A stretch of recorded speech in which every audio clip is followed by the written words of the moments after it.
सो hey guys, स्वागत आपका एक बार फिर से आप ही के यूट्यूब चैनल में। और आज की इस वीडियो में बात करेंगे भी डिफेंस कंपनी है भारत इलेक्ट्रॉनिक्स लिमिटेड, जिसने इस फाइनेंशियल ईयर 2024 के दौरान लगभग 26,000 करोड़ प्लस के जो ऑर्डर्स हैं वो अपनी जो ऑर्डर बुक उसमें ऐड किए हैं, न्यू ऑर्डर ऐड किए हैं। तो इन सब को देखते हुए अगर आप लोगों की होल्डिंग स्टॉक के अंदर एज ए लॉन्ग टाइम के लिए है ना, तो भाई यहाँ पर अपनी होल्डिंग बनाए रखिए। मैंने आपको पहले बोला डिफेंस सेक्टर है, रेलवे सेक्टर है, इनको छोड़ना नहीं है भाई। अगर कंपनी अगर आपने अच्छी पकड़ रखी है तो उन्हें छोड़ना नहीं है, बिल्कुल भी नहीं छोड़ना है। चाहे वो 10% नीचे जाए, चाहे वो 5% नीचे जाए, चाहे वो 15% नीचे जाए। अगर ऐसी सिचुएशन में स्टॉक आ जाता है कि मार्केट में करेक्शन है, शेयर में भी करेक्शन बन रही है, 8-10% स्टॉक नीचे गए, 15% नीचे गए, तो वहां पर भी आपको जो ना भी स्टॉक को छोड़ना नहीं है। उस गिरावट को देख कर डरना नहीं है कि देखो भाई ऐसा तो नहीं है कि स्टॉक आपने खरीदा और वहां से 10% नीचे गया कि वो जीरो हो जाएगा। अगर कंपनी अच्छी है तो वो जीरो नहीं होगा भाई, वो कभी भी जीरो नहीं होगा। ऐसे स्टॉक्स मेरे को नहीं लगते कि आपको ये बड़ा नुकसान देंगे। अगर छोटा मोटा डीप आता है स्टॉक में तो रिकवरी भी आप लोग देखोगे उतनी तेजी के साथ आती है। इस स्टॉक में भी पीछे आपने देखा होगा जब ये स्टॉक 70 के आसपास, 72, 75 इस भाव में था, वहाँ पर एक डीप आया था स्टॉक में, ठीक है। 7-8% स्टॉक टूटा नीचे में, ये आई थिंक 166 या 164 रुपये के आसपास आ गया था। वहाँ से स्टॉक में कितनी शानदार रिकवरी, और आज आप लोग देखो एक फ्रेश हाई पर बैठा हुआ है। तो ये सारी चीज़ें देखो ना, न्यू बाउंड भी हाई स्टॉक ने बनाया, भले ही 1% के आसपास तेजी बनी हो, लेकिन तेजी तो तेजी होती है। और मैं तो चाहता भी यही हूँ भाई, देखो एक स्टॉक अच्छा खासा हाई लगाए और उसके बाद जो है स्टॉक में 2-3%, 4%, 5% का डीप आए, और डीप आने के बाद फिर से जो स्टॉक देखते ना रिकवरी। यहाँ पर आप लोग देखोगे एक ब्रेकआउट के बाद न्यू बायर्स आते हैं, डिमांड सप्लाई का गेम है, वो चीज़ आपको समझनी पड़ेगी। और यही चीज़ जो ना भी स्टॉक को और ज़्यादा मजबूत करती है। जिनको निकलना है वो निकल जाते हैं भाई, जिनके अंदर डर है, जिनको पैनिक होना है, वो हल्की सी डीप में निकल जाते हैं। लेकिन जहाँ से जेन्युइन जो और प्लेयर आते हैं, जिसकी वजह से स्टॉक के चांस रहते हैं कि स्टॉक और ऊपर जाए। और ये तो देखो भाई जाहिर सी बात है, पूरा मार्केट डिमांड एंड सप्लाई के ऊपर चलता है, ठीक है। जिसकी अच्छी डिमांड होगी स्टॉक वो चलेगा, ठीक है।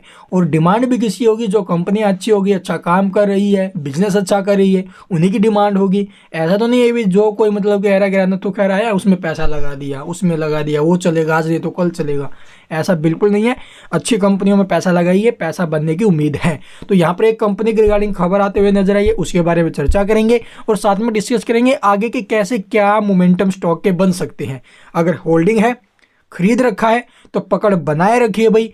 परसों की बात है, हल्की फुल्की स्टॉक में एक गिरावट बनी थी, उस गिरावट को लेकर कंपनी मेरे पास इतने कमेंट आ रहे थे पब्लिक के कि आपने तो बोला कि स्टॉक नॉन स्टॉप चलेगा, ऐसे चलेगा, वैसे चलेगा, 200 जाएगा। भाई ऐसा कभी नहीं है कि जो स्टॉक चल रहा है तो वो नॉन स्टॉप जाकर जो भी उस भाव में पहुंच जाएगा। जो टारगेट्स आपको बताए जा रहे हैं, जो भी लेवल्स आपको दिए जा रहे हैं कि एकदम जहां से आपने खरीदा और उस लेवल पर जाकर बैठ जाएगा, तो भाई ऐसा कोई भी आपको नहीं बता सकता। मैं तो क्या, भी कोई भी हो मार्केट के अंदर, ठीक है। अगर जो कोई बताएगा वो ऑपरेटर गेम वाला स्टॉक बताएगा, एक बार आपको तेजी दिखा देगा, जब फंसोगे ना तो सब पैंट गीली हो जाती है ऐसे स्टॉक्स में, ठीक है। देखो भाई ये मेरा खुद का एक्सपीरियंस भी मैं बता रहा हूँ।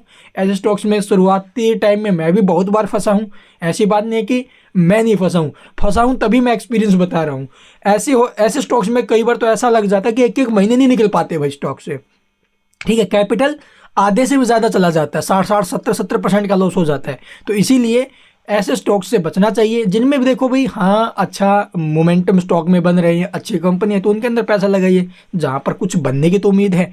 इस स्टॉक को देखो भाई 150 के आसपास, 145 के आसपास, 138-39 के आसपास, जहाँ तक मेरे याद है, अभी पीछे की बात है भाई। और बोला था कि स्टॉक 200 के आसपास पक्का निकलेगा, 140 के आसपास था ना शेयर, तब बोला था कि 200 के आसपास पक्का निकलेगा। अपनी होल्डिंग जो है वो बनाए रखिए भाई, अपनी जो भी बाइंग है यहाँ पर मजबूती के साथ बैठे रहिए। स्टॉक के ऊपर बिलीव कीजिए, विश्वास कीजिए, ये डटने वाला नहीं है। डिफेंस सेक्टर नहीं डटेगा, आने वाले 3-4 सालों में भी नहीं डटेगा ये जो सेक्टर है, जिस सेक्टर से बिलोंग कर रही है। तो चलिए सबसे पहले जो न्यूज़ है वो देख लेते हैं। तो यहाँ पर आप लोग देखो भारत इलेक्ट्रॉनिक्स लिमिटेड के रिगार्डिंग एक खबर आते हुए नजर आई थी। वैसे तो 28 तारीख की है, आज तो 30 तारीख हो गई, फिर भी देखते हैं। यहाँ पर देखोगे भी intimation of closure of trading window, तो ट्रेडिंग विंडो बंद करने की सूचना आते हुए नजर आई है, ठीक है, यहाँ पर देख सकते हो भी हिंदी में भी है और इंग्लिश में भी है। तो देखो भाई यहाँ पर क्यों आखिरकार ट्रेडिंग विंडो क्लोज की जा रही है, और ये ट्रेडिंग विंडो कब से लेकर कब तक है, 1 जनवरी से स्टार्ट हो जाएगी, ठीक है, और कब तक होगी, जब तक कंपनी के रिजल्ट आएंगे, Q3 के नंबर आएंगे ना, अभी दिसंबर एंडेड रिजल्ट्स आएंगे, तो उसके 48 आवर्स तक, यानी कि 12 तारीख को आए हैं तो 12 तारीख और उसके बाद 48 आवर्स तक जो ना भी उसके बाद भी ट्रेडिंग विंडो क्लोज रहेगी। और ऐसा क्यों किया जाता है भाई, देखो इसी अकेली कंपनी में नहीं है, लगभग हर कंपनी में किया जाता है, सेबी की तरफ से, सेबी का रूल है। तो यहाँ पर इसलिए किया जाता है, कहीं कंपनी के जो प्रमोटर्स हैं या फिर कंपनी से रिलेटिव जो कोई भी है, ठीक है, तो उन्हें पता है भी रिजल्ट कैसे आ रहे हैं, उन्हें तो पहले से इन्फॉर्मेशन होती है ऐसी, अगर कोई रिजल्ट्स डिक्लेयर कर रहा है, ठीक है, जो कोई भी हो, CMD जो कुछ भी हो कंपनी से रिलेटेड, उनको तो पता है भी रिजल्ट्स कैसे आएंगे, तो ऐसे में तो वो पहले इसके अंदर एंट्री ले लेंगे, एग्जिटिंग कर लेंगे, ठीक है, पुट में बैठ जाएंगे, कॉल में बैठ जाएंगे, तो उससे तो उनको बहुत ज़्यादा बेनिफिट होगा। तो इसीलिए सेबी का रूल है कि वो यहाँ पर ट्रेडिंग बिल्कुल नहीं कर सकते, इनसाइडर ट्रेडिंग वगैरह अगर होगी कंपनी के अंदर तो उनके ऊपर कार्रवाई होगी। तो ये खबर है, ठीक है। तो चलिए अब देखते हैं इसका चार्ट। तो यहाँ पर आप लोग देखोगे 175 के आसपास का ब्रेकआउट लेवल था स्टॉक ने कल के दिन, तो आप लोग देख सकते हो अभी गैप अप ओपनिंग के बाद 25 तारीख को, सॉरी, वहाँ से जो स्टॉक है वो लगातार तेजी पर हमें दिखाई दे रहा है। तो इस स्टॉक के अंदर और भी अच्छी तेजी की संभावना बनी हुई है।